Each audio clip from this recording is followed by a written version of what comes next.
let me do that. So we have this for others who can't join us. Glad I remembered before I got to the last slide. Okay, so studying abroad with an affiliate, just kind of in the context, just did want to highlight the other two program options that we have. So faculty led means you're studying on a CFC program where you're earning our credits, you're charged tuition, studying with other CFC students, and this offered each semester, spring break, including FYE for freshmen, and quite a few summer programs. We usually have between, an average of 35 summer programs. So that just want to make sure everybody is aware of all the options. And then the second type is an exchange partner. So that's where you're studying at one of our 30 partner universities. Transfer credit is involved. Financially, you're still paying CFC tuition. So that's a great benefit for our CFC in-state students or out-of-state students who have scholarships that require a tuition charge. And we have 2 or 3 summer options, but mostly this is first semester academic year. And if you have students, international students in your classes, there's a good chance they are from one of our exchange partners. So I encourage you to kind of reach out to them. And that's a great, opportunity and resource to learn more about where they're studying from. And then, as I mentioned today, though, this is exclusively highlighting what it means to study with an affiliate program. So lots of options pretty much all around the world for all terms, academic credit, it's transfer credit, and the kind of biggest financial difference is you do not pay CFC tuition.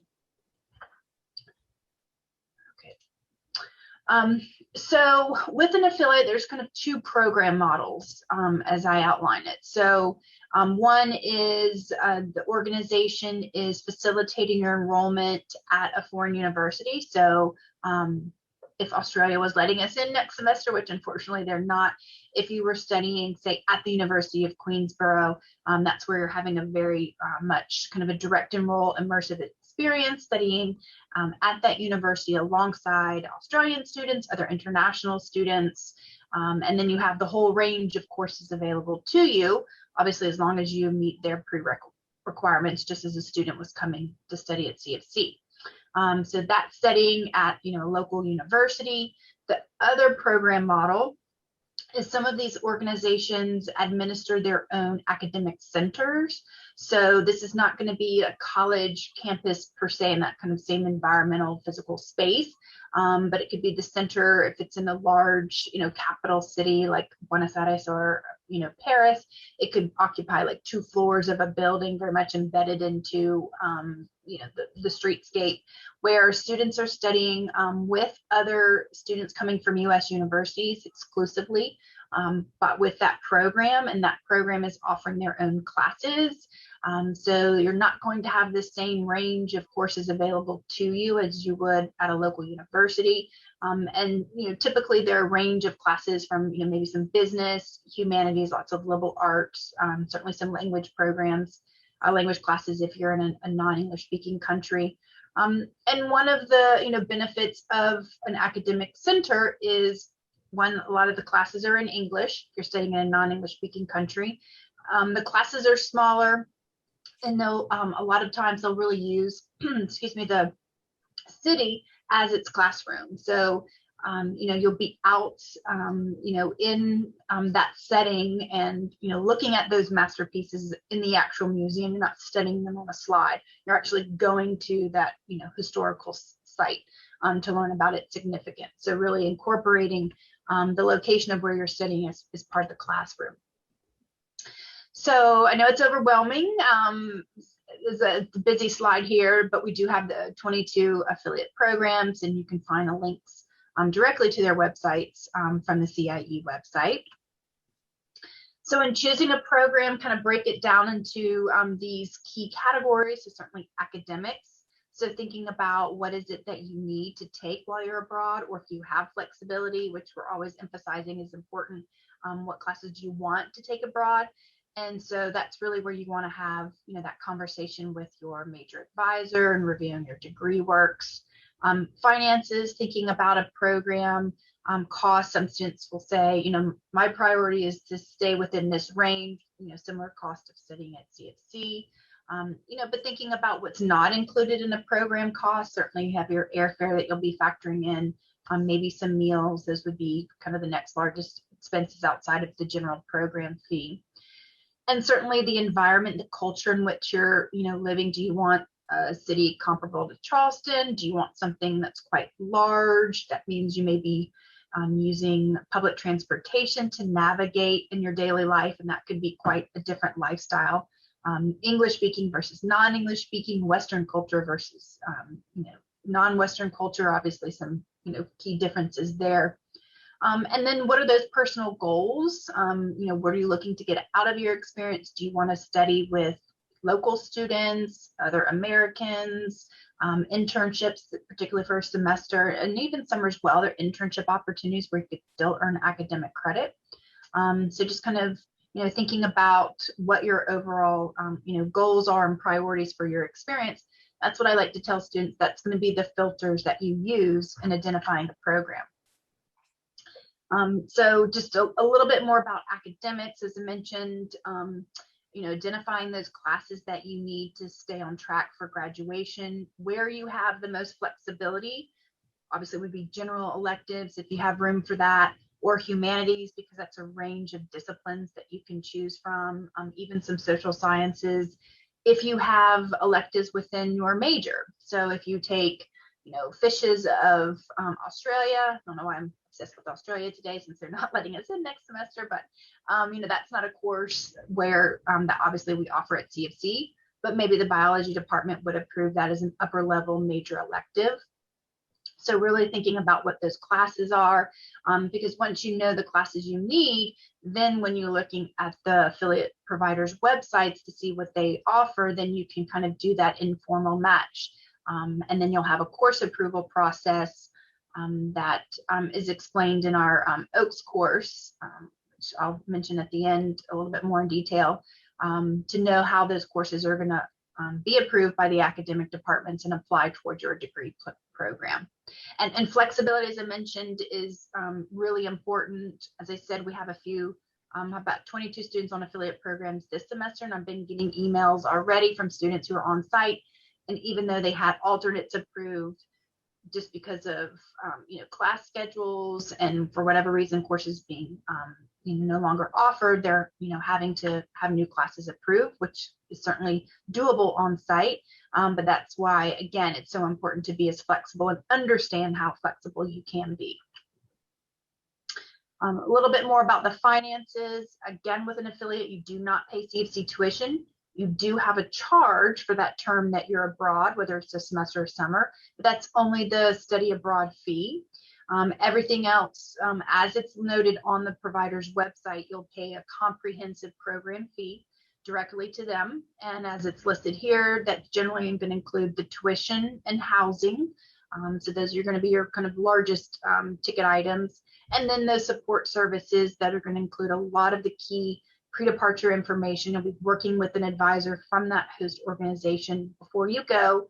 But more importantly, you'll have on-site support as well. A lot of times they'll pick you up from the airport. There'll be an orientation about the city, about more about the program, reviewing emergency protocols, cultural activities, as conditions allow, excursions throughout the country, sometimes across the borders. That's just going to depend, given these conditions. And so, making sure you're reading what's included, all those details as it's listed on the provider's website. So sometimes students are surprised to learn that they can take a good bit of their financial aid with them on an affiliate program. So federal loans, as well as private loans, federal grants like your Pell Grant, the state grant, even the state scholarships. So Palmetto, Life, Fellas, and Enhancement. And then even some foundation scholarship, you do need to check with financial aid about that. But sometimes donor money, where it can be converted into a refund, can be used on an affiliate program. What cannot be used is for out-of-state students, typically if they have that academic or merit scholarship, And you would have to check with the fund administrator for the college savings plan. But in my experience, those, unless anything's changed recently, and that's why you need to check if you have such a plan. But typically that has not been allowed on an affiliate program because you're not getting that tuition bill from CFC. Remember, you're paying everything to that host program. But in addition to what financial aid and current scholarships that you may have that are portable, there are additional scholarships specifically for study abroad. So we have quite a few through CIE, through our office. We have a general scholarship fund. We also have some dedicated for certain locations. There's one in memory of a student who studied in Australia. There's one for France. So, do check out on our website, and then the application portal is going to be the college's new application scholarship application site, Academic Works. There's also departmental scholarships. So if you're a major minor in the School of Languages, there's another France scholarship through the alumni office. And we always encourage students to check with their major minor departments to see if they have any scholarships available for study abroad as well. Part of our affiliation with some of these organizations is we have special scholarships exclusively for CFC students doing these particular programs. So again, you can check that out on our website. And then we also have grants with some of our affiliate partners, whereby students, upon acceptance into their program, would automatically receive, like with Butler, it's called the Public University Grant. Same for IES. So, with these programs, as a CFC student, you would automatically get, the amount's going to vary, but your program fee would be reduced by that grant. We also work with students who are applying for nationally competitive scholarships, such as the Gilman and the Boren. The Gilman is for students who are Pell eligible. And then Thursday, actually, I think at 4 o'clock, I'm doing a funding study abroad. So I encourage you, as you can, to join that info session. Of course, we'll post the recording as well if you want to jump back on our fair site and view that if you can attend. But just want to put a plug in for that. I have the Freeman Asia in parentheses because they have not stated anything about 22, 23 scholarships. So their last information on their website was about this current academic year. So hopefully they have funding. So you could check back later if you're thinking about a future term studying in Central or Southeast Asia.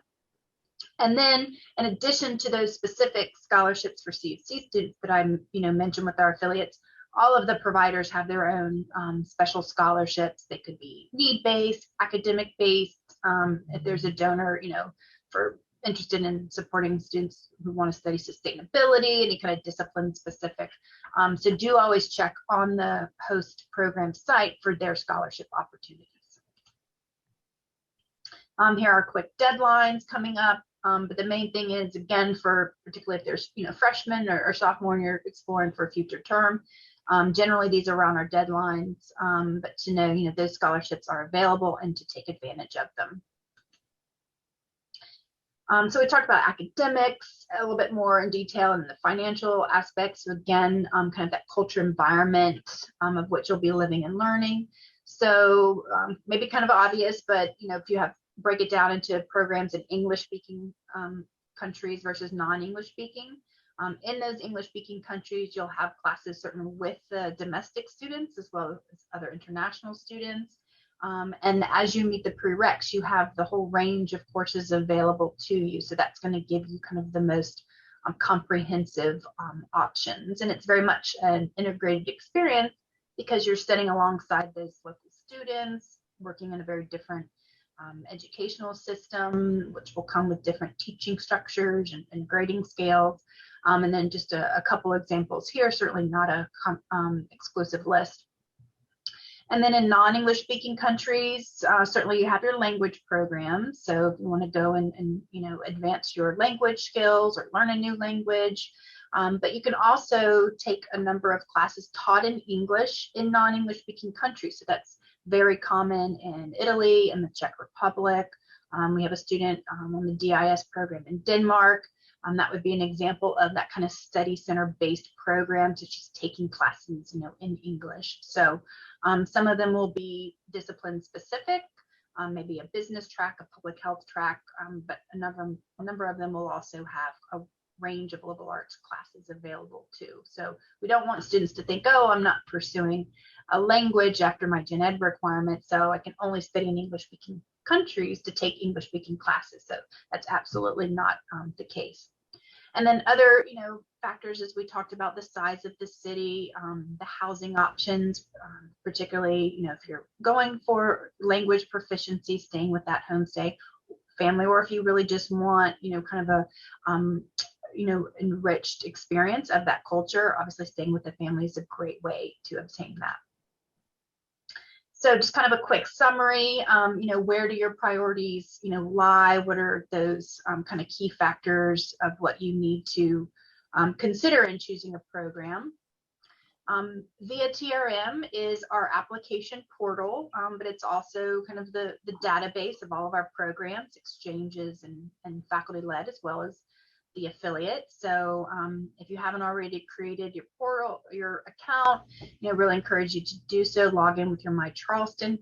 When you first log in, there is a quick intake survey. So where you list kind of your preferences, the more information that you can provide, then the VIA system will match of available programs. It's not 100% perfect, so that's why we always want to connect with students and have those individual advising appointments to learn more about what they're looking for and making sure we're identifying those programs that would work best for their goals. And then even though you'd have an application, certainly with the host program, you always have a CFC application that you would submit first in VIA. So kind of wrapping up, as I mentioned, creating that account, your profile in VIA. We do have an Affiliate 101 OAKS course. This was kind of OAKS course light. There's a lot more important information covered, particularly as it relates to the course approval and transfer credit process. So happy to send y'all that the instructions for self-registering if you're not already, and really looking through those modules. And then, already talked about reviewing your degree audit, meeting with your academic advisor to kind of make, what I call that shopping list of classes that you need to take. And from there, you'll really know how to, what classes you're looking for on the direct websites of the affiliate programs. And all CIE advisors work with appointment manager for scheduling advising appointments. So you can connect with me through appointment manager. We just select Affiliate 101. And if you were, thinking about the next few terms, these are the application deadlines. So that does involve the course approval form. Again, that goes into a little bit more detail in the OAKS course. But essentially we're saying, okay, well, if you're applying to this program, that means it's to take these classes. So you want to know that those courses are going to transfer back. So we're really emphasizing having those courses approved prior to submitting applications. And I think that does it for my bit. So I will go ahead and open it up for questions. And we actually had a few submitted prior, which is always exciting to see. I'm not sure if those folks are with us today, but I do want to answer those. But I think, Emma, if I'm saying that right, so I'm going to get to your question. Yes, so the 529 usually is the college savings plan. So exactly. So just check with that fund administrator. And then a couple other questions some folks had written in before is an affiliate program cheaper than a faculty-led? I can't answer that because there's too many factors. So one depends on if the student is in state or not, or out of state, because that, their tuition is based on their residency status.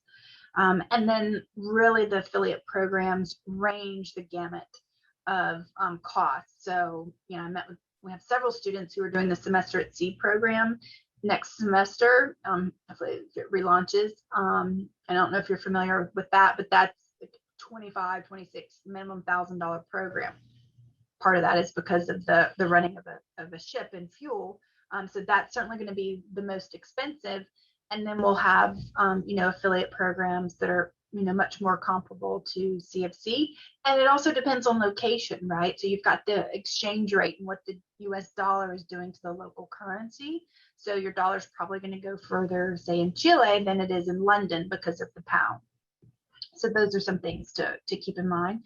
And then one more question I'll answer and then open it up to y'all if you have any additional is someone had asked if a provider's at a same, multiple providers are at the same host university, then how do you choose? And that's a great question. And I'm glad that student sounds like they've done some research and then we get bonus points. So you've done some research and you've identified that. So that is where I tell students that the academics are static in that case, okay? So think of the academics as your airport. And whether you take, United, JetBlue, or American, you're still arriving at Chicago O'Hare, okay? So in this analogy, a Chicago O'Hare is your school, okay? So the classes are the same regardless of how you get there. So if you know the courses are going to work for you at that local school, and now you've got programs A, B, and C to choose from, you would compare the non-academic aspects, okay? So that would be what the costs are, what are the housing options, are excursions included?